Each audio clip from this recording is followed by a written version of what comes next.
નમસ્કાર, હું રેશમા સ્વાસ્થ્ય પરિસંવાદ અપોલો હોસ્પિટલ સાથે આપનું સ્વાગત કરું છું. તો રિકન્સ્ટ્રક્ટિવ યુરોલોજી એટલે શું?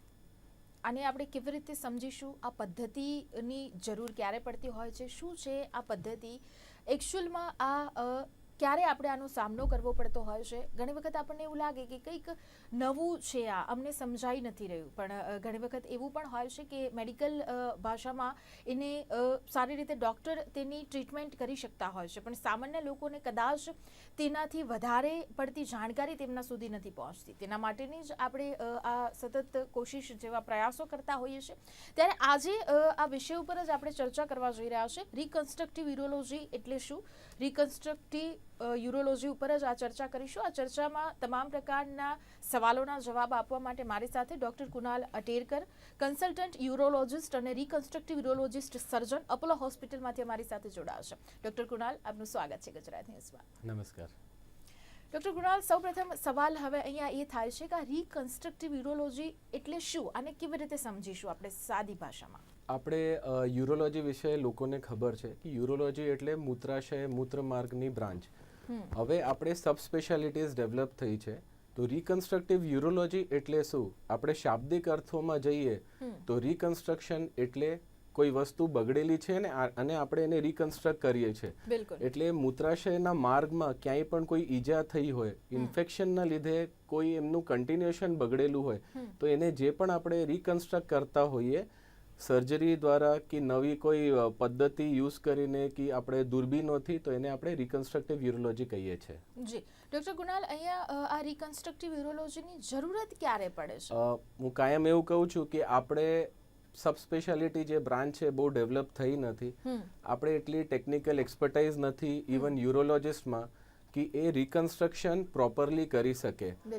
ઘણીવાર એવું થાય છે કે ઈજા થાય છે, કે યુરેથ્રલ ઇન્જરીઝ થાય, કે રિકન્સ્ટ્રક્શનના લીધે જે આપણે ટેકનિક હોય એ પ્રોપર ના હોય, તો એના લીધે ભવિષ્યમાં જઈને આગળ બહુ તકલીફ પડે છે કે આપણે જે કન્ટિન્યુટી ઓફ યુરિન છે, જે આપણે કિડનીમાંથી બોડીના બહાર નીકળી જવી જોઈએ, એ આ ઈજાના લીધે બરોબર નીકળતી નથી અને એના કિડની ઉપર બહુ ઘાતક પરિણામ હોય છે. જી ડૉક્ટર કુણાલ, આ ઈજા ક્યારે થાય છે? સપોઝ એ સમજવું હોય તો એ આમ કોઈ પણ સામાન્ય માણસને બીજી કોઈ પણ બીમારી થઈ જાય તો શું આ વસ્તુ બી એવી રીતે સમજી શકીએ કે કોઈ પણ સામાન્ય માણસને થઈ શકે છે? જો હું આને બે રીતે ડિવાઈડ કરી શકું છું, કે બે ભાગમાં ડિવાઈડ કરી શકું છું. એક આપણે જોઈએ રોડ ટ્રાફિક એક્સિડન્ટ. બિલકુલ. તો આજના ટાઈમમાં રોડ ટ્રાફિક એક્સિડન્ટ બહુ કોમન વસ્તુ છે. કોઈ પણ એવી ઈજા થઈ હોય જેમાં કે આપણે પેલ્વિસ, જે કે કુલાનો હાડકો છે મોટો, એમાં કોઈ પણ ઈજા થઈ હોય તો એના અંદરથી આપણે મૂત્રમાર્ગ જતું હોય, જેને અમારી ભાષામાં યુરેથ્રા કહેતા હોઈએ. યુરેથ્રા શું કરે છે કે પેશાબની કોથળી માંથી જે યુરિન આવે છે એને શરીરના બહાર કાઢે છે. આપણે સિમ્પલ ભાષામાં જોઈએ તો એ એક જસ્ટ પાઇપ છે જે પેશાબની કોથળીને ની જે યુરિન છે એને બહાર કાઢે છે. જ્યારે પણ આ કુલાના હાડકાની ઈજા થાય છે તો એમાં એનું એલાઇનમેન્ટ જે એ સીધી હોય એ વાંકી વળી જાય છે, એનું એલાઇનમેન્ટ જતું રહે છે. અને જેવી રીતે આ એલાઇનમેન્ટ જશે એવી રીતે આપણે યુરિન નેચરલી બહાર આવતી ના હોય, તો ત્યારે આ યુરેથ્રા બહુ ઇમ્પોર્ટન્ટ થઈ જાય છે. આ એક પહેલું ભાગ છે. બીજું ભાગ એ છે કે કોઈ પણ મોટા ઓપરેશનમાં, જેમાં કે આપણે એક પાતળી ભૂંગળી નાખતા હોઈએ જેને આપણે કેથેટર કહેતા હોઈએ, આ કેથેટર નાખતા ટાઈમે કોઈ ઈજા થઈ હોય, કોઈ લોહી આવ્યું હોય, કે પેશન્ટે ભૂલથી પેશન્ટ ભાનમાં ના હોય અને એને પેલી નળી ખેંચી પાડી હોય, તો એનાથી પણ પેલા યુરેથ્રામાં ઇન્જરી થાય છે. એક શબ્દ હું આમાં યુઝ કરીશ કે રિકન્સ્ટ્રક્ટિવ યુરોલોજી જે છે એમાં જે પ્રાઇમરી આપણે જે મેઇન વસ્તુ આવે છે એને આપણે સ્ટ્રક્ચર યુરેથ્રા કહીએ છીએ. સ્ટ્રક્ચર એટલે કન્ટિન્યુટી જે યુરેથ્રાની હોય એ જતી રહે છે. બિલકુલ. જી, યુરેથ્રલ જે આપ બોલી રહ્યા છો, આ જે શબ્દ, એ ઇન્જરીઝના ચિહ્નો શું હોય છે? હવે આપણે સપોઝ રોડ ટ્રાફિક એક્સિડન્ટના જ્યારે આપણા પાસે પેશન્ટ આવે છે તો અમે જનરલી એને એઝ અ ટીમ આપણે અપ્રોચ કરીએ તો આપણે એને સ્ટેબલ કરીએ છીએ. બિલકુલ બિલકુલ. કે માથામાં ઈજા છે, મોટા હાડકાઓમાં ઈજા છે, ત્યારે મોસ્ટ ઇમ્પોર્ટન્ટ જે ઇન્ડિકેટર હોય જેનાથી આપણે જોતા હોઈએ કે પેશન્ટ કેવું છે એ છે યુરિન આઉટપુટ. પેશન્ટનું યુરિન કેવું નીકળે છે. ત્યારે યુરિન કરવા માટે આપણે સપોઝ કોઈ ડોક્ટર નળી નાખે અને નળી ના જતી હોય કે પેશાબનું આખું પેટ ફૂલાયેલું હોય અને આપણે જોઈ શકીએ છીએ ઘણીવાર અમારા પાસે ત્યાં જ સોનોગ્રાફીની મશીન્સ હોય જ્યાંથી આપણે જોઈએ છે. એક હજુ હું કહીશ કે નાના બાળકોમાં blood at the tip of meatus એ અમે લોકો એક ઇંગ્લિશમાં કહીએ છીએ, એટલે પેનિસના ટીપ ઉપર આપણે લોહીનો એક નાનો ટપકો પણ આવે અને એના પછી એ પેશાબ ના કરી શકે તો આ એક્યુટ યુરેથ્રલ ઇન્જરીના ચિહ્નો છે. આ ટ્રોમાની વાત થઈ. પણ બીજી આપણે વાત છે ઇન્ફેક્ટિવ વાત, કે આપણે બહુ પહેલા ઓપરેશનમાં કોઈએ ભૂંગળી નાખેલી છે અને પછી પેશન્ટ આવું અનુભવ કરે કે એ ઘરે જતો રહ્યો છે અને ધીમે ધીમે over a period of time એની યુરિનની સ્પીડ ઓછી થઈ જાય છે, એને બહુ જોર કરવું પડે છે અને ઘણીવાર એટલું જોર કરવું પડે છે કે પેશાબમાં લોહી પણ નીકળી જાય છે. તો આ બધા ચિહ્નો છે જેનાથી આપણે એવું અનુભવી શકીએ કે હા, મારે આ ઈજા થઈ હતી પહેલા, કે મારે આ મોટું ઓપરેશન થયું હતું અને એના લીધે હવે મને યુરેથ્રામાં કોઈ તકલીફ હશે. તો ડોક્ટર કુણાલ, અહીંયા ઇન્જરીઝના પ્રકારો પણ આવતા હોય છે? હાજી, જેવી રીતે મેં કીધું કે રોડ ટ્રાફિક એક્સિડન્ટના જે ઇન્જરીઝ થાય છે એમાં આપણે અલાઇનમેન્ટ જતું રહે છે. અમારી ભાષામાં એને અમે કહીએ છીએ કે pelvic fracture urethral destruction defect. આ મોટું ટર્મ છે, પણ ડિસ્ટ્રેક્શન તમે શબ્દ ઉપર જોશો તો ડિસ્ટ્રેક્શન એટલે એનું અલાઇનમેન્ટ જતું રહ્યું છે. તો આ એક મોટું પ્રકાર છે. બીજું જો અમે કહીએ છીએ એ ટ્રોમાનું પ્રકાર છે, કે આપણે નળી નાખી અને પછી રસ્તો સાંકડો થઈ ગયો. આના જોડે હું એક વસ્તુ કાયમ એડ કરીશ, એમાં ઉમેરી દઈશ કે જ્યારે આપણે યુરેથ્રાની વાત કરતા હોઈએ ત્યારે એક BXO નામનું ટર્મ હોય. એ બહુ ટ્રોમાથી રિલેટેડ નથી, પણ એ રિકન્સ્ટ્રક્શનનું એક પાર્ટ છે. BXOમાં પેશન્ટને, યુઝ્યુઅલી જે મેલ પેશન્ટ હોય, એમને પેશાબની ચામડીના આજુબાજુ, આપણે જનરલ ભાષામાં આપણે કહીએ તો કોડ હોય કે સફેદ પેલા ડાઘા આવી ગયા હોય તો એને BXO કહીએ. આ BXO ઘણીવાર યુરેથ્રાના અંદર પણ જતું હોય. તો જ્યારે અંદર જતું હોય ત્યારે પણ સ્ટ્રક્ચર ડિઝીઝ બની શકે છે. તો આવા જ્યારે સ્ટ્રક્ચર ડિઝીઝ આવું બનતું હોય કે BXO થયું, કે BXO અમારી ભાષામાં અમે કહીએ કે ઇડિયોપેથિક છે, એનું કોઈ કારણ અમને મળતું નથી, પણ ઇન્ફેક્શન જોડે માઇલ્ડ ક્યારે ટ્રોમા થયું હોય તો એનાથી પણ આ BXO થઈ શકે છે. તો અમે લોકો જે ભાગ કરીએ છીએ એ આવું રીતે જ કરીએ છીએ કે ટ્રોમાથી જે થયું હોય, એટલે ઈજા થઈ હોય એના લીધે કોઈ યુરેથ્રામાં ઇન્જરી થઈ હોય, કે આપણે કોઈ બીજા પ્રોસિજર માટે જતા હોઈએ અને કેથેટરના લીધે થઈ હોય, અને ત્રીજી વસ્તુ છે કે આ BXO નામની જે મેં એક ઉમેરી એમાં, કે એ પણ આ ત્રણે ભેગા થઈને આપણે એક સ્ટ્રક્ચર ના વેરિયસ પાર્ટ્સ છે. જી, તો ડોક્ટર કુણાલ, આને આપણે કોમન માની શકીએ ખરા? આ લેટલી અમે લોકો જોઈએ છે, મેં પહેલા પણ કીધું કે આપણે નોલેજ એટલું હોવું જોઈએ, આપણે અવેરનેસ એટલી હોવી જોઈએ કે આપણે પેશાબ ના ઉતરતી હોય તો આપણે એના માટે આગળ જઈએ, ને તો એના માટે ઘણા કારણ હોય અને લોકો એક ડોક્ટરથી બીજા ડોક્ટર સુધી જતા હોય અને આપણે એનું ખ્યાલ આવતું ના હોય. એટલે common because of increasing road traffic accidents એવું કહી શકું છું. જી, તો આના માટે સ્પેશિયલ કોઈ રિપોર્ટ્સ પણ આવતા હશે કે જે રિપોર્ટ્સ કરવા પડે, તો કમ્પલસરી શું એ રિપોર્ટ્સ થતા હોય છે રોડ ટ્રાફિક? આપણે એક કેસ સ્ટડી જેવું જોઈએ કે પેશન્ટ એક્સિડન્ટ લઈને તમારા ત્યાં આવ્યું. બિલકુલ. એક એવી રીતે એક પેશન્ટ આપણા પાસે આવશે અને એક પેશન્ટ એવી રીતે આવશે કે મારું એક્સિડન્ટ 2 મહિના પહેલા થયો હતો, હવે હું તમને બતાવવા આવ્યો છું. જે ટ્રોમાના પેશન્ટ આવશે એમાં આપણે પહેલું એમ એ હોય કે આપણે કેવી રીતે પણ એની યુરિન બહાર જવી જોઈએ. અપોલો જેવા ટર્શરી સેન્ટરમાં જ્યારે ટ્રોમાનું પેશન્ટ આવે ત્યારે આખી ટીમ અપ્રોચ એક કરે છે. કોઈ પણ પેશન્ટને મને સપોઝ રેફરન્સ આવ્યું, મને એને બોલાવ્યું તો હું પહેલા જોઉં છું કે એની પેશાબ ઉતરતી છે કે નહીં. પછી એક યુરોલોજિસ્ટના હાથમાં, કે who is a trend one, એને ખબર પડે છે કેવી રીતે અમે એકવાર કેથેટર, જે કે એક ભૂંગળી છે જેનાથી પેશાબ કાઢતા હોય, એ નાખવાનું અમે અટેમ્પ્ટ કરીએ છીએ. એ ના જતી હોય તો આપણા પાસે 2 ઓપ્શન હોય. એ ડિપેન્ડ કરે કે પેશન્ટની સ્ટેબિલિટી કેવી છે. એટલે ઘણીવાર પેશન્ટ એવા આવે કે એમને હાડકું તૂટેલું હોય, પણ આપણા જે હાડકાના ડોક્ટર હોય એ ઇમરજન્સીમાં કોઈ સર્જરી ના કરતા હોય અને એમનું ડિસ્ટેન્શન ના થતું હોય અને અલાઇનમેન્ટ આપણા કોઈ પ્રોસિજરથી બગડતું ના હોય, તો એમનામાં એક પદ્ધતિ છે જેને અમે ફ્લેક્સિબલ સિસ્ટોસ્કોપી કહીએ છીએ. એટલે આવા પેશન્ટોને અમે સીધું ઓપરેશન થિયેટરમાં લઈએ છીએ અને અમારા પાસે એક ફ્લેક્સિબલ દૂરબીનો હોય, સિસ્ટોસ્કોપ એટલે દૂરબીન, એનાથી અમે એ અલાઇનમેન્ટમાં જવાનો પ્રયત્ન કરીએ છીએ અને એના ઉપર અમે કેથેટર નાખી દઈએ છીએ. પણ આ ટર્શરી કેરમાં જ પોસિબલ છે.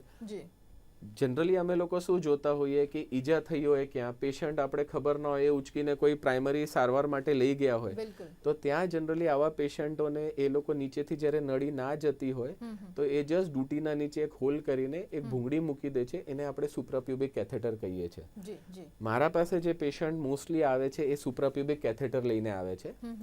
એમાં પણ લોકોને ખબર હોવી જોઈએ કે આવા કોઈ પણ ભાઈઓ હોય જેમને પહેલા એક્સિડન્ટ થયું હોય અને એમને એક નાની ભૂંગળી છે અને નીચેથી પેશાબ ઉતરતી નથી અને ઉપરથી જ થેલીમાં આવે છે, તો 6 અઠવાડિયા સુધી અમે કોઈ ઓપરેશન કરતા નથી. 6 અઠવાડિયાનો જે ટાઈમ છે એ ફાઇબ્રોસિસ સેટલ થવાનું ટાઈમ છે, કે મેક્સિમમ ફાઇબ્રોસિસ કે ઈજા જેટલું ડેમેજ કરી શકે છે 6 અઠવાડિયામાં કરી લે છે.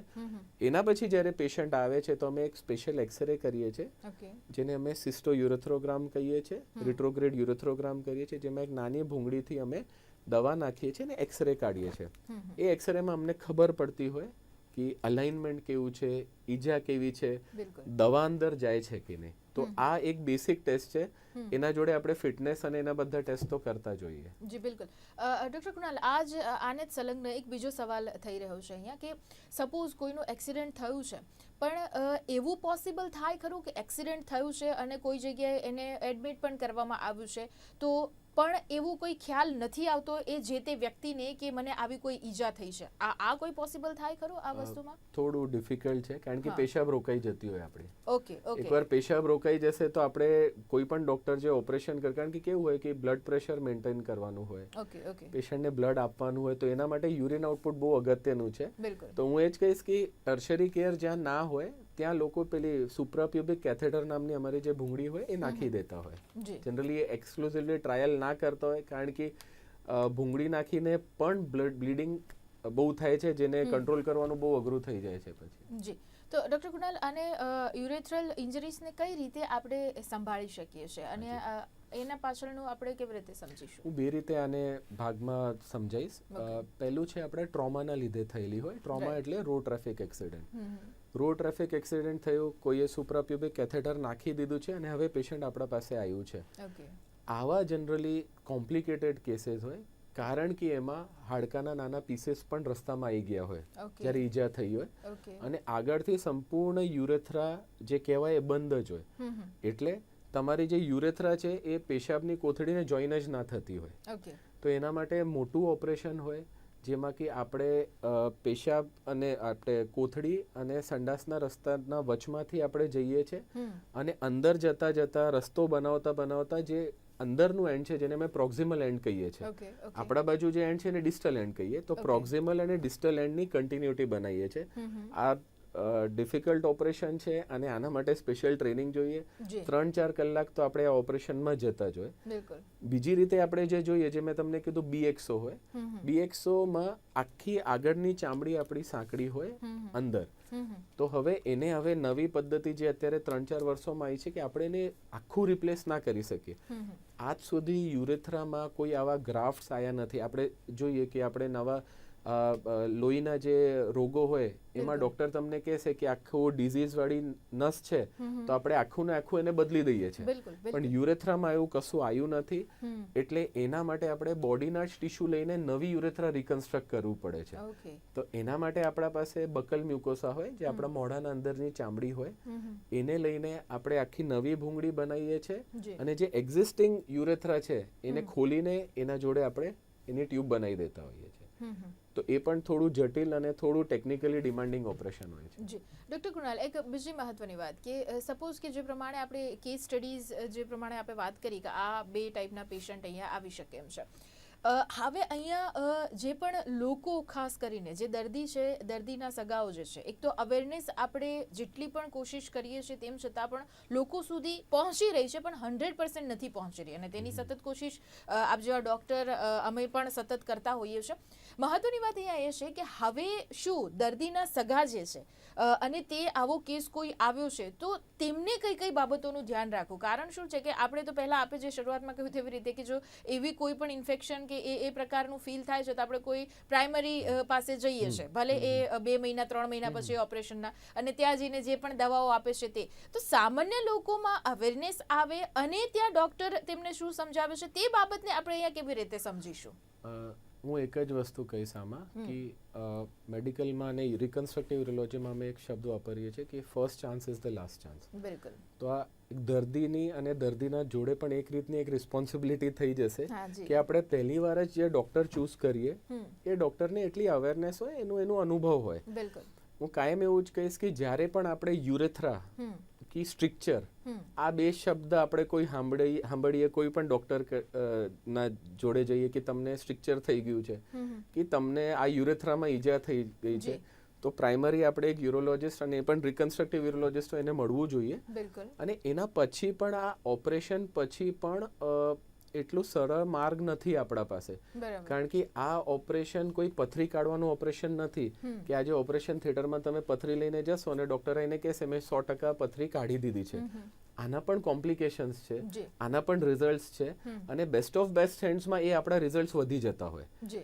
એકવાર ઓપરેટેડ પેશન્ટ આવે કે કોઈએ એ સાંધવાનું પ્રયત્ન કર્યું છે કે કોઈએ મેં જે વાત કરી બકલ મ્યુકોસા કર્યું છે અને એના પછી સ્ટ્રિક્ચર થાય તો એ બહુ ડિફિકલ્ટ થઈ જાય છે. અમારી ભાષામાં અમે રીડુ યુરેથ્રોપ્લાસ્ટી કહીએ છીએ અને રીડુના રિઝલ્ટ્સ ઓછા થતા જાય છે.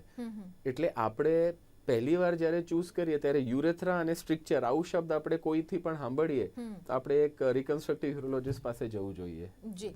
તો અહીંયા આમાં કોમ્પ્લિકેશન્સ ખરા ડોક્ટર કુણાલ? આપણે જે રિકન્સ્ટ્રક્ટિવ યુરોલોજી મેં કીધું આ એક પેલ્વિક સર્જરી છે. પેલ્વિક સર્જરી એટલે આપણે પેશન્ટને 3-4 કલાક એક જ પોઝિશનમાં રાખીએ છીએ. એક તો એનાથી રિલેટેડ આપણા કોમ્પ્લિકેશન છે કે લાંબી સર્જરી છે, તો આપણે એક ટીમ વર્ક જોઈએ, આપણે સારા એનેસ્થેટિસ્ટ જોઈએ, આપણે લોહી પાતળા કરવાની દવા આપવાની હોય, પગમાં સ્ટોકિંગ્સ હોય, ઇવન અમે જે ઓપરેશન કરતા હોઈએ એના માટે પગના જે પેડિંગ્સ હોય એ પણ સ્પેસિફિક હોય. આ ઓપરેશન કોઈ પણ નાના સેન્ટરમાં કરવા માટે કરાય, પણ સલાહ એ જ છે કે પ્રોપર સેન્ટર જ્યાં આ બધી સગવડ છે ત્યાં જ આ કરવાનું હોય. આ એક જનરલ કોમ્પ્લિકેશન્સ જે થતા હોય. સ્ટ્રિક્ચરના જે આપણે બેસિક કોમ્પ્લિકેશન છે એ છે રીસ્ટ્રિક્ચર.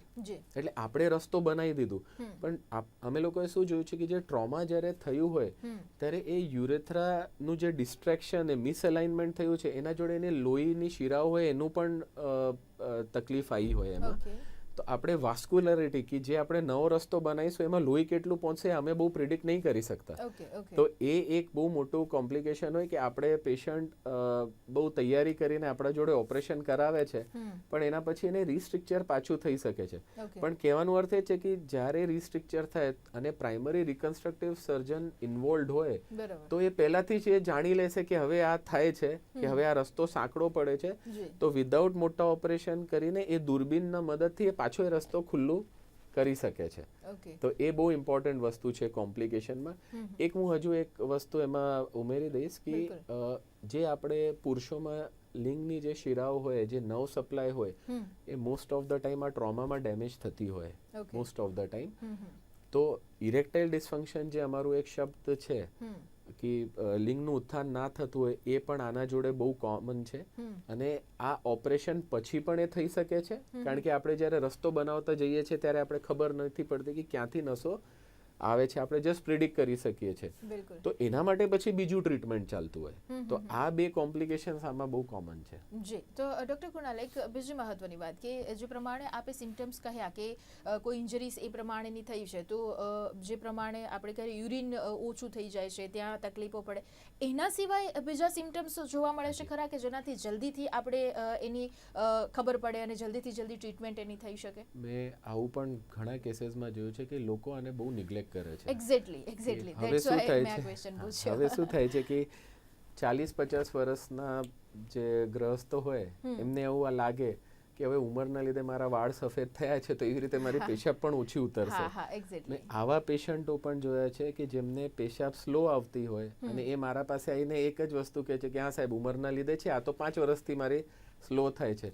આવા લોકોમાં આપણે એક વસ્તુ જોઈએ કે કિડની છે ને એ લો પ્રેશર સિસ્ટમ છે.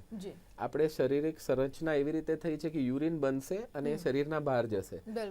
અને આપણા જે બ્લેડરના મસલ્સ છે એમાં પણ એટલી પાવર હોય જે ઇનવોલેન્ટરી હોય, એટલે આપણા કંટ્રોલમાં ના હોય. તો તમને ખબર જ ના પડે એને એક્સ્ટ્રા કામ કરીને પેશાબ બહાર નાખી જ શકે છે. તો આવા લોકોમાં જે આવું કરે કે હા ભાઈ મને ક્યારે થયું હતું ને હવે આ ઉંમરના લીધે મારી પેશાબ ઓછી થાય છે, એ લોકોનું આ હાઈ પ્રેશર સિસ્ટમ થાય, બ્લેડર ને જે અમે ટર્મ યુઝ કરીએ છીએ ન્યુરોજેનિક બ્લેડર, એટલે બ્લેડરના તંતુઓની પાવર ઓછી થાય અને ઘણીવાર આ જે યુરિન છે એ કિડનીમાં જાય. તો અમારા પાસે આવા પણ કેસીસ આવ્યા છે કે જેમને ફાઇનલી સ્ટ્રક્ચરના લીધે કે આપણે ધ્યાન નહીં આપ્યું હોય કે આપણે વિચાર કર્યો હોય કે હા ભાઈ આ તો નોર્મલ છે, ઉંમરના લીધે છે કે થતું હોય, એના લીધે લોકોની કિડની પણ ડેમેજ થયેલી છે.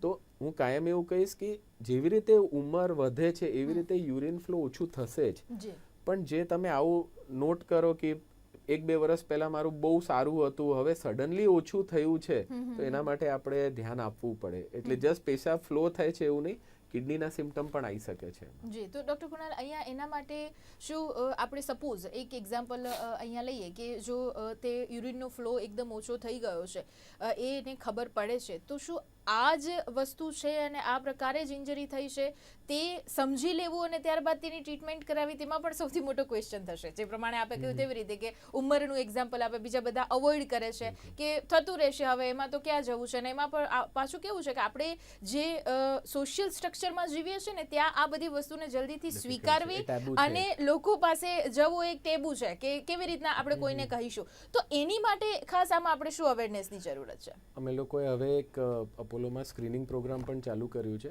જી. તો એ સ્ક્રીનિંગ પ્રોગ્રામમાં અમે આ ક્વેશ્ચનર્સ સ્ટાર્ટ કર્યા છે. Okay, right. અમે જનરલી આ બેસિક ગુજરાતી, હિન્દી, ઇંગ્લિશમાં ક્વેશ્ચનર્સ છે કે જેમાં રોડ ટ્રાફિક એક્સિડન્ટનું છે, તો અમે ઓર્થો ડિપાર્ટમેન્ટ જોડે આવા પેશન્ટ આઈડેન્ટિફાઈ કરી લઈએ છીએ કે અમારા ક્લાસિફિકેશન ક્રાઇટેરિયા છે કે ભાઈ આ પેલ્વિક ઇન્જરી થઈ કે જે કુલ્હામાં ઇન્જરી થઈ, તો અમે પેશન્ટ સુધી પહોંચીએ છીએ અપોલોમાં કે આ 1 વર્ષમાં 50 પેશન્ટ થયા, તો એમાં કેટલા ફોલોઅપમાં આવ્યા છે. અને ઓર્થો જે હાડકાવાળો ડિપાર્ટમેન્ટ છે એમને પણ એવી રીતે અમે લોકોએ રાધર ટ્રેન તો હું ના કહું, પણ એમની પણ એવી અવેરનેસ વધારી છે કે તમે આ વસ્તુ પૂછો પેશન્ટને. કારણ કે કેવું હોય કે તમારું સબ્જેક્ટ હોય હાડકાનું, તમે એ જો કે હા મારો હાડકો સેટ થઈ ગયો છે, હવે આગળ કશું નથી, તો એ લોકો અમારા પાસે ખાસા આવે છે. એક સ્પેસિફિક બેસિક ટેસ્ટ હોય જેને અમે યુરોફ્લોમેટ્રી કહીએ છીએ. જો લોકોને તમે કહેશો કે મને તમારું એક્સરે કરાવવું છે, મને એક દવા નાખવી છે, તો અડધા પેશન્ટ આવશે જ નહીં. તો એના માટે એક બેસિક નોન ઇન્વેઝિવ ટેસ્ટ છે જેને અમે યુરોફ્લોમેટ્રી કહીએ છીએ. એમાં પેશન્ટ જસ્ટ આપણા ત્યાં આવે, એક રૂમ હોય જ્યાં એક અમારી મશીન છે, એમાં એને ઊભા રહીને જસ્ટ યુરિન પાસ કરવાની હોય. તો એ યુરિનના સ્પીડથી, એના ગ્રાફથી અમે એવું પ્રિડિક્ટ કરી શકીએ છીએ કે હા ભાઈ સ્ટ્રક્ચર જેવું લાગે છે. જે આપણે અત્યારે વાત કરી કે ઓલ્ડ એજ હોય, તો ઓલ્ડ એજમાં સ્ટ્રક્ચર નહીં, પ્રોસ્ટેટ પણ છે આપણે, તો બંને વસ્તુ જોડે આવી શકે છે. પણ એ જે યુરિન પાસ કરવાનું, પેશાબનું પેટર્ન હોય, એનાથી અમને ખબર પડે કે હા ભાઈ સ્ટ્રક્ચર છે વિથ એસોસિએટેડ હિસ્ટ્રી, કે ભાઈ રોડ ટ્રાફિક થયું હતું, કે મેં BXOની વાત કરી એવું થયું છે, કે કોઈએ કેથેટર નાખ્યું છે, તો એના પછી આપણે આજે મેં ટેસ્ટ કીધું સ્પેશિયલ એક્સરેનું, એ આપણે એમને સમજાવી શકીએ છીએ કે ભાઈ હવે તમે કરી શકો છો આ બધા ટેસ્ટ. જી, જરૂરથી. ડૉક્ટર કુણાલ, ખાસ અહીંયા અપોલો હોસ્પિટલમાં આ માટેની કેવી ટ્રીટમેન્ટ થાય છે, શું સુવિધાઓ છે, અને સાથે મેસેજ આપ લોકોને શું આપવા માંગશો? 2 વસ્તુઓ કહીશ. એક તો અવેરનેસ, જેવી રીતે આપણે ત્યારથી વાત કરીએ છીએ. અપોલોમાં અમારે પાસે એક ડેડિકેટેડ OPD, ડેડિકેટેડ યુનિટ. જ્યારે હું ડેડિકેટેડ યુનિટ કહું એનો અર્થ સર્જન જ નથી, એનો અર્થ અમારો એનેસ્થેટિસ્ટ છે, અમારા સ્ટાફ છે, સ્પેસિફિક ઇન્સ્ટ્રુમેન્ટ્સ છે. કે મેં તમને પહેલા જણાવ્યું કે જે કોમ્પ્લિકેશન્સ છે એ કોમ્પ્લિકેશન્સ ડ્યુરેશન બેઝડ કોમ્પ્લિકેશન્સ છે. ઘણીવાર અમે 6 કલાક ઓપરેશન કરતા હોઈએ, તો પેડેડ વસ્તુઓ, સ્ટોકિંગ્સ, અમારી ટીમ, અમારી પોસ્ટ ઓપ કેર ટીમ, કારણ કે આમાં કેવું હોય કે પોસ્ટ ઓપરેટિવ કેર બહુ ઇમ્પોર્ટન્ટ છે. કોઈની નળી નીકળી જાય છે, પછી કોઈ સ્ટાફ એવું આવે છે જેને ખબર જ નથી સ્ટ્રક્ચર શું છે, એને નાખવાનો પ્રયત્ન કરે છે. તો આ બધી વસ્તુઓ અપોલોમાં અમે વધારે સારી રીતે તમને પ્રોવાઈડ કરી શકીએ છીએ.